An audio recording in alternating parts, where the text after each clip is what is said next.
Welcome, everyone, to today's webinar, Why WAF Needs Keep Changing. I'll be one of your hosts, Paul Asadorian, of course. With me from the Security Weekly side is Adrian Sanabria, Senior Security Researcher at the Cyber Risk Alliance. Adrian, welcome. Hey, thanks, Paul. Yeah, looking forward to today's webcast. Me too. This webcast is sponsored by Neustar. A team of certainly experts is how I've always thought of Neustar. And one of those experts is Michael Kazmarek. He is the Vice President of Product Management at Neustar. Michael, welcome to the show. Thanks for having me. Yes. I will turn it over to you, Michael, to introduce yourself and give us a little background about you. Sure. Just from a little bit of background, I run product for Neustar for our Security Solutions business unit. And so helping define what the customers need, how can we implement it, how can we make their systems more secure and more safe. Before that, I spent a number of years, 18 years at VeriSign. So working from operations through the DNS system, spent some time at Lockheed Martin. And I have 2 degrees, one in aerospace engineering, one in environmental engineering. Very nice. Very nice. So what are we talking about today, Michael? So the thing we're talking about today are really application layer attacks. Why do we believe that hackers want to get to your applications? And I think the statement here in green says it all. It's because they're so easy to attack and they're so difficult to defend. Over the past few years, we've seen attackers launch numbers of attacks against application layer threats, and with the intent of trying to steal data, trying to get intellectual property, even stealing PII, or personally identifiable information. And I think the key when you look at some of the stats on here is the majority of web applications, 76%, have at least one security flaw. And over 80% of hacking vectors target web applications. These are huge numbers when you sit there and you think about when you're running your application, what it can do to your business, because this will have a huge impact with respect to your brand, your reputation, as well as your customers' confidence and revenue, I would say. Yeah, it's interesting to kind of think back in history as the progression as to how we got here. And in the early days of hacking, we could telnet to systems. We had very much a network-based attack methodology, and from a defender standpoint, you were really defending the network with firewalls and intrusion detection systems. As things changed and we kind of shored up that infrastructure, things moved to the cloud. I think the attackers are primarily looking at 2 vectors. One is the application, because it's open and exposed and I can interact with it as an attacker, and we're attacking the users via email phishing. And those, I think, still today are 2 of the primary attack vectors that you have to worry about. Of course, defending your applications, as we've described on many of our webcasts and shows over the years, is very different from defending your IT infrastructure, right? And so today we're focused on the application layer, which, I mean, I'd argue that 100% of applications out there today have at least one vulnerability, if not more. There's always, every time I've looked at a web application, I can find something, and it may not be a catastrophic vulnerability like a stored cross-site scripting or SQL injection, but there's so much attack surface in applications today as they're constantly evolving. Oh, yeah. And even when you add into the dependency on public libraries and public code that's out there, those vulnerabilities exist. Most of those go unpatched. Most of those people don't necessarily tie into the MITRE framework or the MITRE lists or the vulnerability lists that are published to go through and patch. They'll launch, they'll put it out there, they'll assume everything's great, and then come to realize they get popped. Mm-hmm.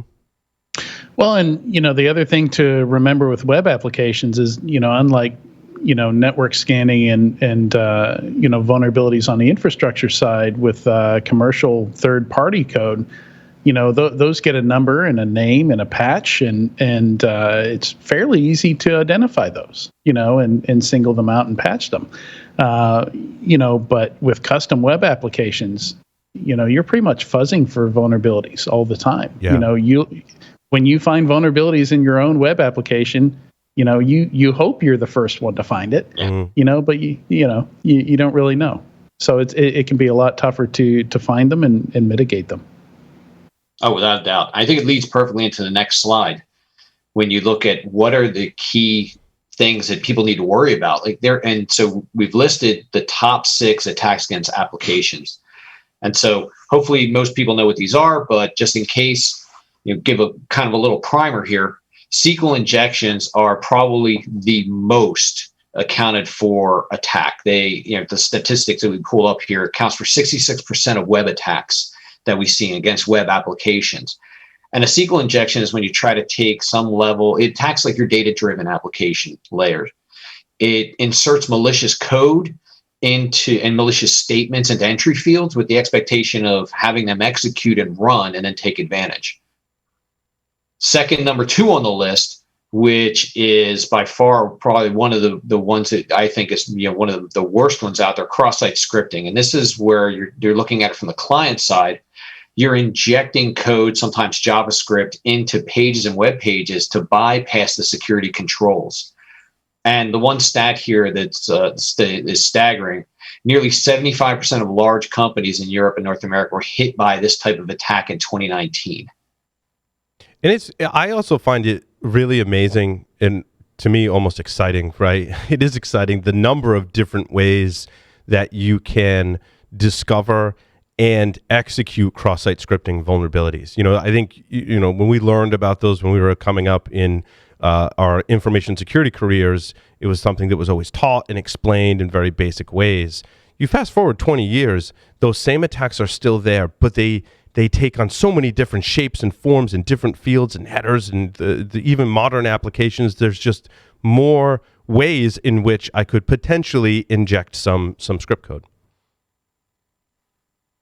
Without a doubt.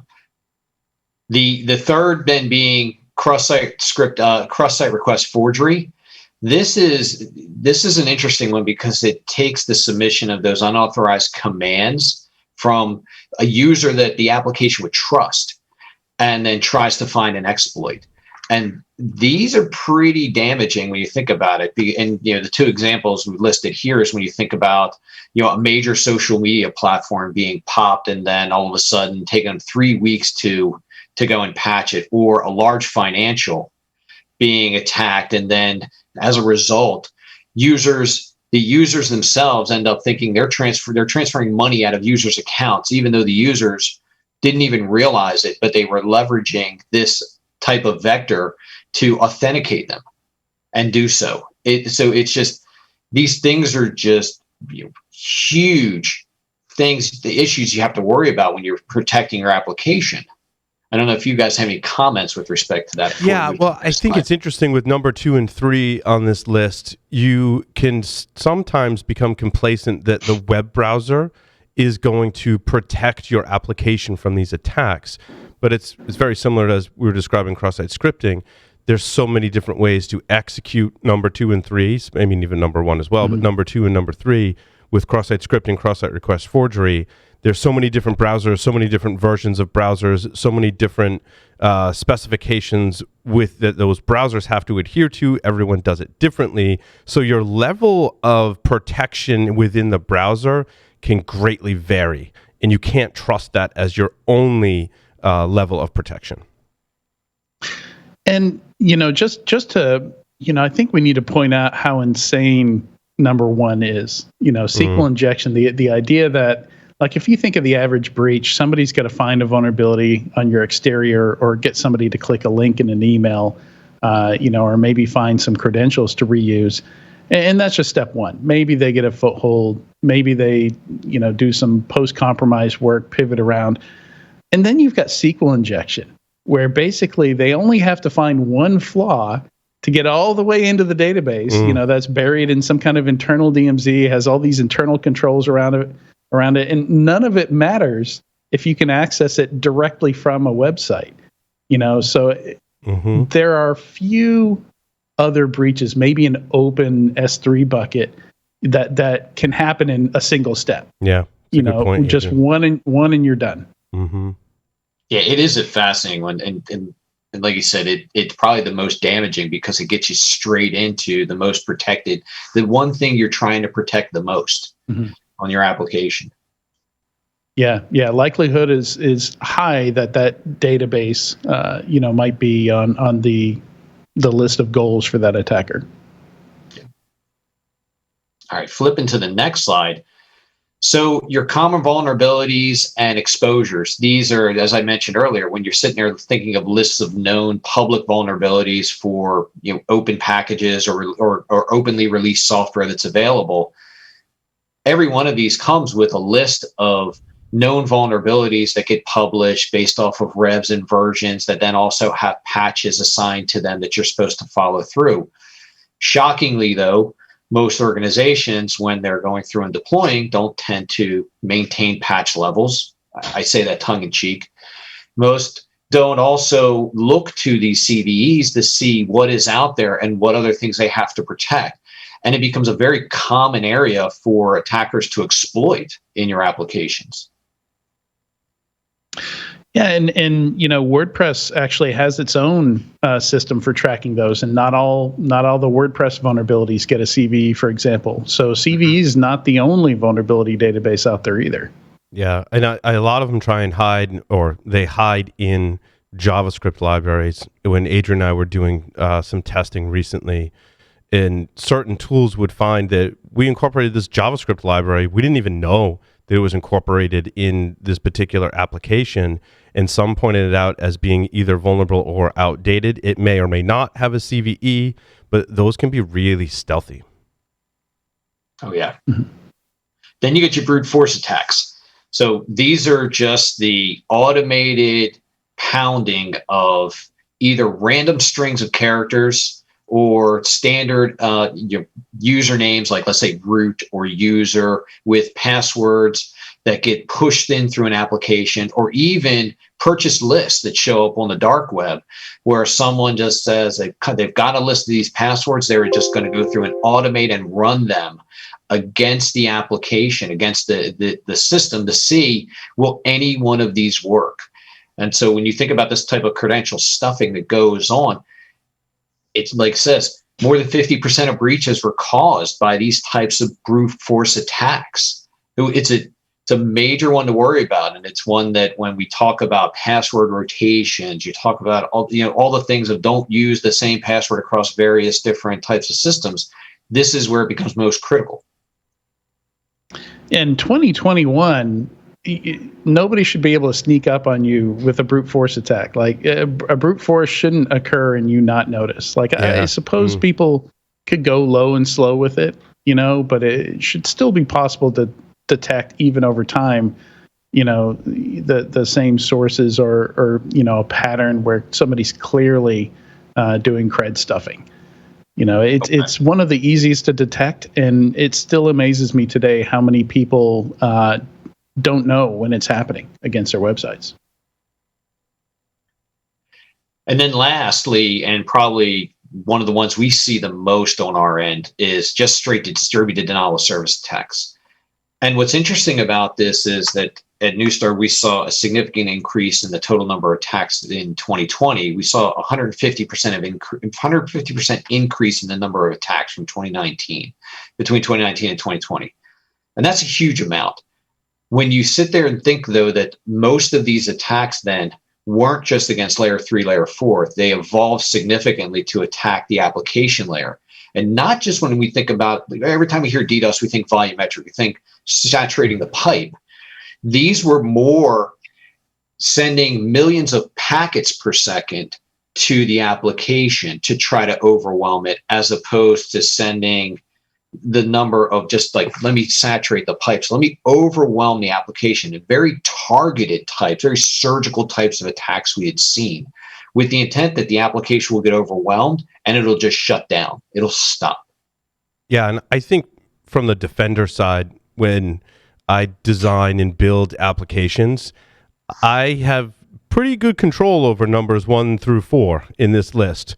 When 1 through 5, I should say. When I get to 6, I need someone else to help me out, right? I need someone upstream, such as a Neustar, right? Great example, sponsor for the webcast today, of course, right? But I can build the most robust application in the world. But when we look at what's happening in distributed denial of service attacks, I need a partner that can be upstream, that can help redirect some of that traffic in really, really smart ways that I don't necessarily want to devote my engineering time to. I want to leave that to experts in outsource. Almost, I mean, it really is outsourcing that so that I can focus on the functionality, reliability, and security of my own application. Yeah, without a doubt. I think when we make a joke that no one has a spare 100 gig of bandwidth laying around, right? So, and it's because in most of your applications you're building around, you're going to have 10 gig pipes, you have 20 gig pipes, but a lot of times you're not sitting there thinking through, especially when we're seeing 2.3 plus terabits size attacks, and those attack sizes are growing 30% year over year. It's crazy that not only are they're hitting it from that perspective, but they're also then just doing everything. We see these fast hit attacks that come in and that are just really targeted to try to find a vulnerability in the application. Can I shut it down? Can I overwhelm it? Or can I distract? I think there was an article I read recently where they called it you add in ransomware, you add in then the addition of ransomware where someone wants to, they not only steal your data, they then they threaten to post it on the dark web. Then, and also in the same respect, number 3 in the triple threat is ransom DDoS, and we see a lot of that as well. Yeah, and with denial of service attacks in the application layer, a lot of them can just attack the the way the application works. In some cases, like I remember back in the day, we had an application where it would allow you to just put in really dumb searches, that would take a long time for the database to complete. And the way the application server logic was set up, if a result didn't come back in a certain amount of time, it would send it to the database again. And then on the front end, the person trying to get that search done, I specifically remember a search in the database, for merchant name on the word "the" took 12 minutes. So if somebody was dumb enough to type in the word "the," it would take 12 minutes for that to complete. So, they're sitting there trying to, maybe put in different searches and stuff like that. And it was essentially, effectively, a denial of service attack. We'd have to go into the database and the application servers and manually clean all that out to reset it, and eventually talk the developers into just creating a blacklist of things that people should not be allowed to search for. But yeah, just application logic, you can denial of service a site easily, with just a few GET requests or POST requests, if you're taking advantage of some bad coding, maybe. And so and the thing that's fascinating is when you think about all these types of attacks, and we got it on the next slide, is, well, yeah, they exist, but how big of a deal is this? Really, how much does this cost me? And that first statistic is probably the most staggering when you think about it, that a data breach on average costs $3.9 million, a single data breach. And that the majority of IT professionals aren't even, 85%. They worry about the unprotected data, but only a fraction of them are actually using techniques to do so. And when you think about these things that are out there, you think about these numbers, that how much risk is it to an organization? How much potential reputation could it cost? And it doesn't necessarily just impact your brand or your revenue. It can also impact, you lose customers. These systems can be compromised and can be leveraged for other reasons, like crypto mining, or they could be also leveraged to become part of a botnet. These are huge impacts beyond just the data breach cost that could happen as a result of one of these compromises. So when we think about these, and we think about these different attacks, I'm going to quickly hit on 3 different industries that are probably the most that we see are especially vulnerable to these types of application layer attacks. And the first one on the next slide is the financial services industry. What's important about this is that, in the statement that's on the right there in the green says it the best: no industry spends more money, more time on IT, or faces more cyber attacks than the financial services industry. They see 300 times more attacks. Their average cost of a breach is $5.1 million. One of the stats that we don't have on here is when you sit there and you think about the amount of time it takes to even investigate the various types of attacks that happen, not just from the amount of hours it takes, and the average is about 6 hours to triage a legitimate type of attack, but the amount of time spent on false positives alone, between 3 and 4 hours per false positive. These things can, when you think about the number of attacks the financial services industry sees, it can completely and easily and quickly overwhelm your IT staff and your security staff. Then when you think of healthcare saw dramatic increase in 2020 in cyber attacks. So you see the 187 million of the average number of web application attacks. And this, I think, works out to, when you think of the number of healthcare organizations in the United States, this is about 500 attacks per month per healthcare organization, which is a huge number. And because of COVID, in December, when they started rolling out, you started seeing vaccines roll out, the number of cyber attacks against the healthcare industry in December increased 51%, which is staggering when you think about that. So here you are, you're trying to roll out a vaccine, and now the attackers know this. So what are they going to do? They're going to look for exploits. They up their game during the month of December, which is just insane. And then it says 43% of the attacks that happened in December were cross-site scripting attacks. Like I said, one of your favorite types of attacks against the healthcare industry. And then finally, the third one on the next slide is against e-commerce. E-commerce took a huge boom in 2020 because of the pandemic. And, as it stated, it accelerated the way we do business between 5 and 10 years in some respects, between people working from home, people working remotely, people buying most things online. But what's also critical about this is the amount of bad bot traffic that has increased against e-commerce sites. 24% of all traffic in 2019 was bad bots. Of all total internet traffic, 24%. That increases. We were waiting to see what the numbers are for 2020. But when you think about not just bad bots were problems, you think of anonymizers, you think of credential theft, you think of credential stuffing, people trying to go in and get through streaming sites, anonymizing their locations to get in and gain access to content because it was the only thing available at the time to them. Huge increases. 25 billion, with the amount of fraud when you think expected by 2024 is just a huge number in this industry. So of those three industries, you think about those three industries, between financial services being the most attacked, healthcare being probably one of the most critical that is getting attacked, and then e-commerce, where we've ended up spending the majority of our time in 2020, and it changed the way we do business and life. These are three key industries that have just been, that just keep getting hit and pounded on.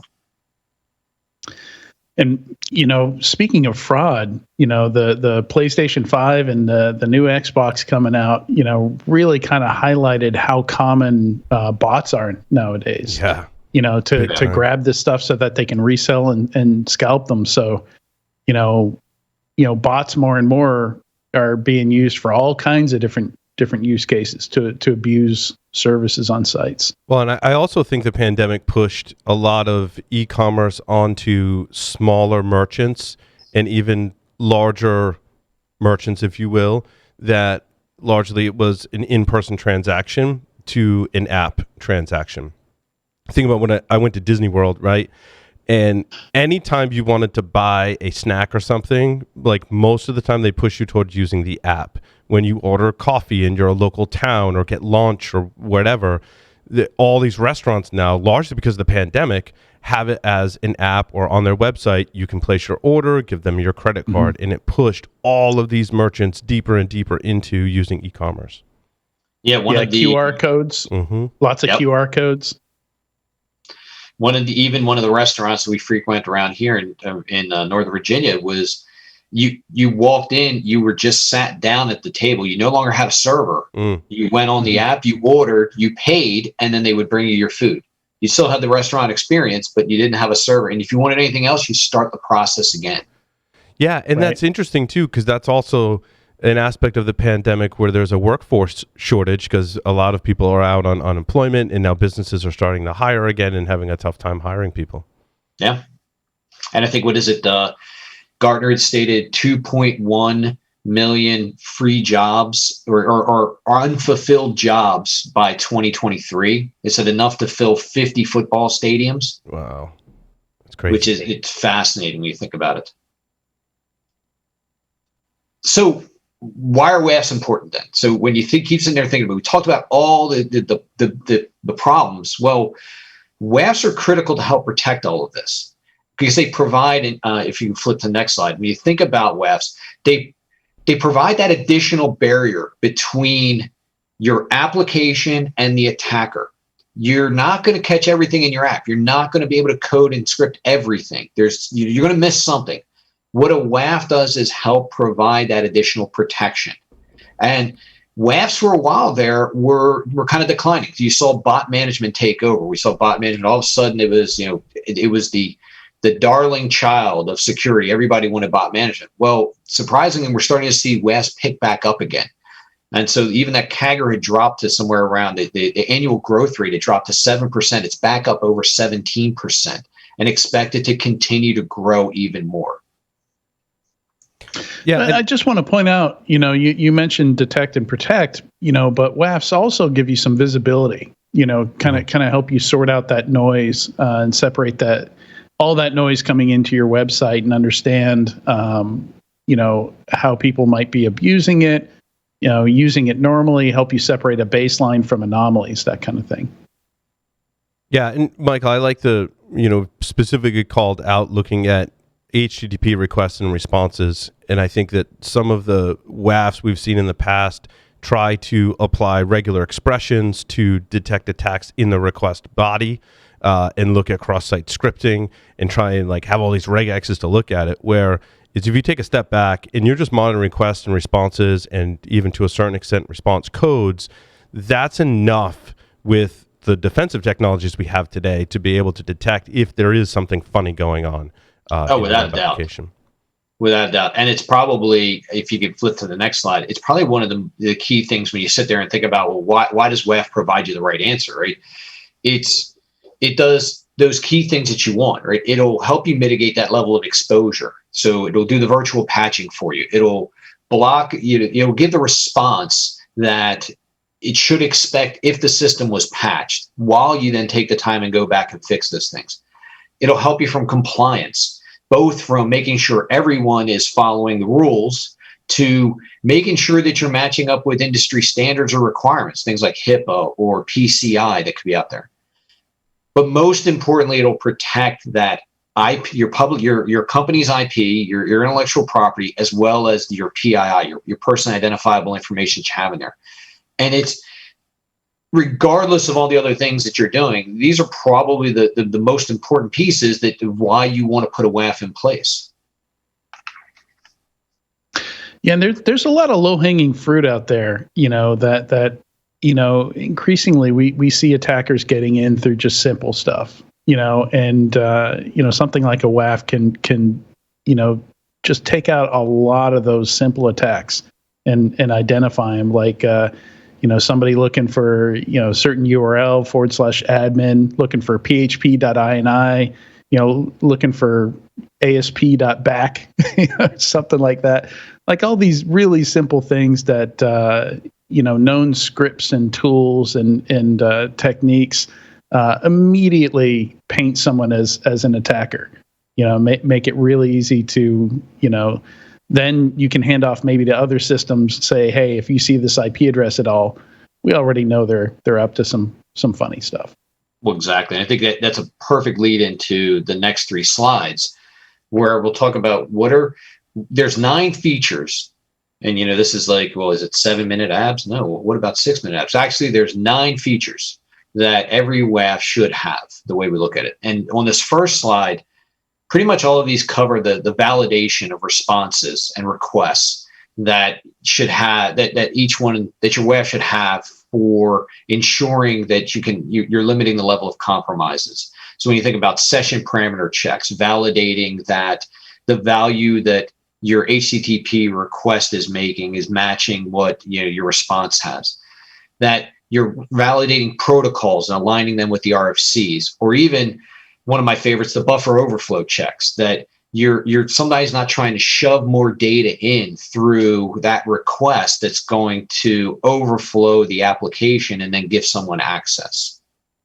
Yeah, and even just simple field length limiting makes an attacker's job that much harder when we talk about especially cross-site scripting and things of that nature. If your developers haven't been diligent enough to apply input validation in terms of length to every single field, having an extra layer of protection, my job as an attacker now, I've got to stuff my attack in a much smaller field, which takes a lot longer and sometimes makes it impossible or even next to impossible.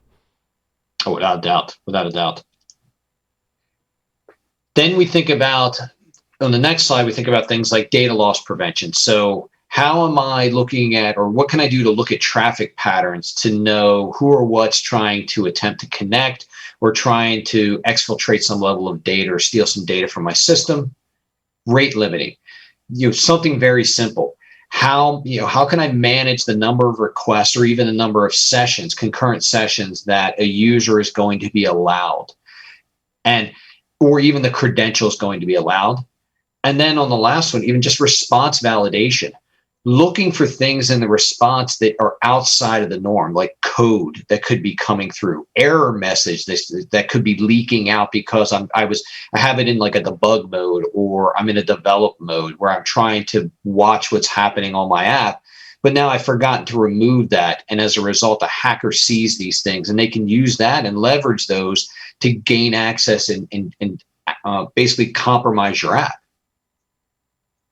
And, I mentioned earlier, the importance of the visibility you get from it and how important it is to baseline, so I guess that's a question here with rate limiting and things like that. You want to be sure you understand how your app is being used. There could be occasions where, just like a blanket generic rate limiting rule could break the app. There could be cases where you do see a lot of a flurry of requests coming in, and that's just how your app works.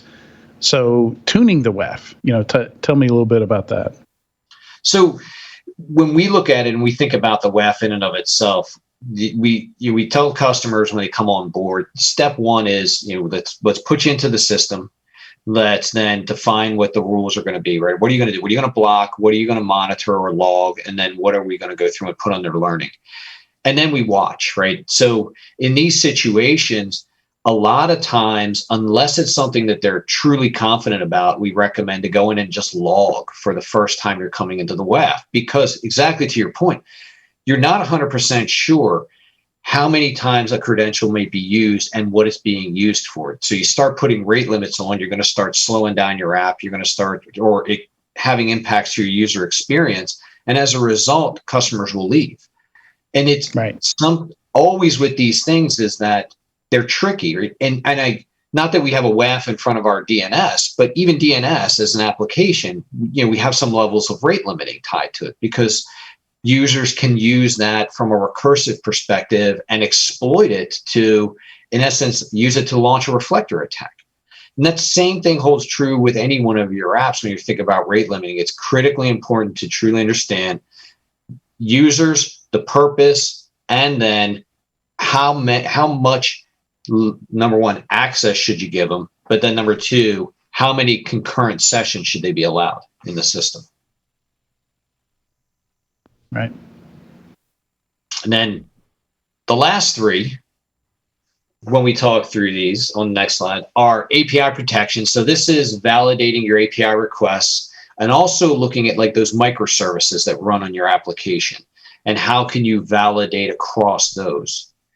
The geo-blocking and fencing is a critical one. When you think about, let's say you have an application and your business typically does business in the United States and Europe, Well, if you start seeing stray IPs coming out that are geolocated into China, is that a good thing? Do you want to, or Asia, or even the Asia region, do you want to block those? That's critical when you're looking at your application to say, how can I prevent certain access from certain geographies? And then the last, which I think is probably the most important, WAFs are complicated. WAFs are not the easiest thing, and they're not probably, they're not saying that they're not for everyone. All applications, in my opinion, should have some level of WAF in front of them. But you have to make them simple and easy to configure as well as to report on. You need the visibility. I think you mentioned earlier that one of the most critical things is understanding and seeing the traffic, seeing the patterns, getting the reporting on the back end of what was either blocked, what was allowed, and then what you need to modify. All of that is critical when tuning your WAF and making sure that you're not unnecessarily blocking something or leaving something completely exposed. And so that ease of configuration and reporting is a critical item when you think of, at least when we think about a WAF, that is important from going through and having one and choosing one. Yeah, the geo blocking and fencing, so some of these can get quite political, like when you're choosing to block certain things. And I remember having to go through this myself, when I was last on the enterprise side, because in addition to geo blocking, and we did the research, we looked at where our customers were coming in, how they're paying their bills, where they're doing it from. Obviously, if somebody needs to pay their mortgage and they're on vacation, they should be able to do that, and, we went back through 3 years of data and validated before we did any kind of geo blocking that, this is not going to be an issue. If somebody, does go to one of these countries, they can, there's, even back then, there were easy consumer VPNs you could use to, log in somewhere else and do it. And the big one, like I remember talking about, why we blocked Tor. We checked that box and just blocked all of Tor. And some people on Twitter, reacted to that like Cyber Hitler or something like that. How could you block Tor? Tor is a force for good and all that. And over 3 years, zero valid requests from Tor. So I'm sorry. Huge amount, like it's 100% attacks. It's right. For us at least. Maybe for some people, they can't block Tor. They do get valid traffic for Tor. But when I look at 3 years of data, I'm sorry. I'm just going to cut that noise out. That might not stop a breach, but it certainly makes managing my WAF a heck of a lot easier when all of a sudden 30% of the attack traffic goes away because I blocked China and Tor. Yeah, it's just numbers. It's not political. It's not. It's just facts. I'm not surprised you got the backlash though on Twitter. That just. Well, and I intentionally took it to Twitter because I felt like that conversation needed to be had. Like, hey, I know you're passionate about Tor, but I Really? feel like logic has my back here. Yeah. It's the same as when we look at some streaming providers who start with the process first of, they put a positive security model in place when they think about anonymizers, right? It's block the anonymizer because most people don't hide their who they are if they're up to good things. So usually you're gonna hide who you are if you're up to no good. And they look at it from the perspective of they'll take the risk of saying I'll block that anonymizer or even that proxy, and then say, okay, now if someone calls complaints, I'll expose it and open it up from there for that user. It's kind of a lot of in the same sense when you think about it. It's a lot of it is business decision. Yeah. Mm-hmm. So, at New Start, we have a WAF we've launched. We call it our Ultra WAF, and it's a cloud-based WAF service. The best thing about it is the fact that it's both vendor and location agnostic, and as well, it's cloud. It's cloud agnostic or CDN agnostic. And for us, we look at that as a big, huge plus, because then you're not married into a specific user service or even, let's say, ISP. We can look across all of those and provide that level of protection and provide that baseline protection across all those different services that you have, regardless of where they're deployed, and be able to give you that protection. So you're not having to worry about the hardware requirements at each of those locations or the virtual system requirements at each of those different locations and figuring out rules between the different ones. And we can deploy, and it can be deployed for you, and we can work that with you. And if you flip to the next slide, one of the key things is when you couple this with our DDoS protection, you not only get the protection at the application layer, but then you're backed by a 12 terabit per second scrubbing capacity that gives you that peace of mind that should a volumetric attack come in, we can, in essence, go through and give you that protection to filter out the bad traffic, let the good through, and then also go through and even scrub that against the WAF to make sure that truly your applications stay up and running to meet your customer needs. So, Michael, with Ultra WAF and Ultra DDoS Protect, is that an inline solution, like a reverse proxy, or routed through the Neustar infrastructure first before it reaches my application? Yes. So you're going to go through, you configure based off if it's a proxy, if you go always on. So if we become your ISP in those situations, we'll route your traffic through, we'll then scrub it, and then we'll return it. We've got over 500 points of presence to return the traffic to you. So we're pretty much everywhere where you're going to be. So the good news is that you're not going to see that latency, because remember, the traffic's going to come from everywhere. We want to make sure we get it back to you as close to where you are. So that's good because then it doesn't have that impact on your performance. And would you sit in front of the CDN or integrate with the CDN if I'm using a CDN provider, or do you provide? In most cases, we'll probably sit in front of the CDN. Okay. We do have a partnership with a CDN, but in 90% of the cases, we're going to sit in front of your CDN. Awesome. With that, I can thank you. Appreciate the time, and let's see if you have any more questions. Any questions from the audience, Adrian? Yeah, feel free to drop in any questions if you have any. Yeah, we don't have any yet, but we hadn't asked for them yet, so maybe they're just saving them up. And Michael, what's the tuning process like for this WAF? So it's going to vary, right, based off of customer. Typically, like I said, we go in, we'll put you in, and we recommend going in the logging, and then, but there are some customers go right in, start turning protections on, and that's fine. But then it's a matter of working over, and it's over a matter of days and weeks you watch the traffic go through. You're working with the customer and you're working with their security team to say, hey, did you want to block this? In other cases, it's, there for some things we turn learning mode on, and we let that run and let the system work to identify, hey, we think this is anomalous, and then work with the customer to continue to change those. But we try to say go as you start small, I guess is probably the best way to look at it. Don't start in the process of, unless you're ready to go through and say, I'm going to block everything, and I know I'm going to block everything, I'm going to only allow specifics through. We recommend taking like the negative security model, right? Allow everything and only block specifics, and then learn from there. You also mentioned, so a few questions about the API. I remember, again, going back to, last time I was on the enterprise side, we had a large WAF product.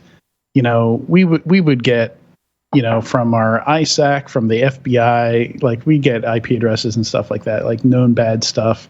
And, the WAF guy would come to work, he'd log into the WAF and copy and paste stuff out of email and into the block list on the WAF. And it's I remember coming to the realization that email is just the slowest API out there. There had to be a better way. Is that something you see customers commonly using? Is it pretty easy to link a feed into an API to manage those block lists and allow lists? Yeah, without a doubt. It's and we support that. We see the customers providing us, they push us lists, or I think I mentioned earlier, in one of the cases, we have a customer who will go through and wants it automatically updated. So they will, based off of their apps and based off of what they're pushing out of their tool sets they have, they're going through and automatically every day revising their blacklists that they go through. And it's that's a key piece to exactly to your point, because those IP addresses are going to change. They're going to modify every day. And especially if you have a dynamic web app, or even if you're using a system or have a system that's heavily used, users are going to come from everywhere. And even users could come, the IP addresses, cloud infrastructure is going to rotate. And so it's important that, for one of our customers, they go through and they're continuously modifying those and just pushing those updates in through the API on a daily basis. And then monitoring then editing their whitelists from there, right? Saying, well, hold on a second, something got blocked. Let me add it now back into the whitelist based off the block. So they're typically not going through and tailoring the blacklist in a lot of cases, at least for one specific customer. But we make it easy, and pretty much the majority of WAFs will do that as well. You want to try to get to the system so that you're not touching it as much, right? You want to limit the amount of time humans going in there and putting their hands on it, especially if you trust the data that you're getting from that feed. So we actually have some audience questions. And the first is, does Neustar whitelist CDNs? How are new providers detected and worked with? So I'm assuming like known CDNs like Akamai, AW, Fastly, Limelight, your guys, we will go through and whitelist your known CDNs, and then from that perspective, as you tell us more about, and this is part of the onboarding process, as you tell us more about what your application, where your applications are hosted, who you're working with, we'll then go through and continuously tailor that. We'll tailor that before then we flip the switch. And then, like I said, in those cases where if there's like unique or specific IP addresses you want to make sure that we're whitelisting, then we start monitoring from there, seeing are there any others that might have been missed along the way. Yeah, maybe you're not going to whitelist the CDN you're not using. True. Yeah. Next question. What does initial deployment look like for your average organization? I think we talked about that a bit with the tuning, but I don't know if you have anything additional to add there. Typically, it starts off when you come on, when you do the onboard, we'll come through and we'll send you, we'll first set you up with one of our ProServe guys. We'll then send you a questionnaire that we'll work with you on so we can understand your application, understand where where it's deployed, who you're using, so then we can start working with you on baseline configurations. So there's a lot of, although you can go through and we can flip it on for you and you can have at it with the controls through the UI or the API, in a lot of cases, there's a little bit more, interaction that happens that starts off with the WAF. So we're more than happy to go through and do that, because we do know that in a lot of cases, users who are coming in aren't openly versed in exactly how these work. So we want to do as much as we can to make it easy for you so that you don't break anything once you do turn this on. Okay. Next question. Do you use AI or ML in any way? We have some of that deployed when you think about known bad bots. So we do have that. We take our lists out of our IP intelligence product. We drop those in. So those are also running through some AI and ML. And our bot deployment that is coming in the fourth quarter will have more of the AI ML that will be tuned in to provide that. But the learning rules does work on some level of AI and ML that watches the traffic and then makes recommendations with respect to what new things should be blocked based off of what it sees.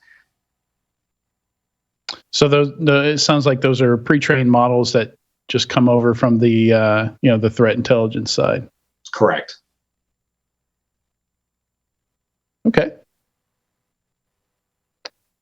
I think that's about it for the questions that I'm seeing. Yep, I think that's about it, Paul. Awesome. Well, thank you, Michael, for appearing on the webinar today. Thanks, Adrian, and thank you, everyone, for listening and watching, and we'll see you next time.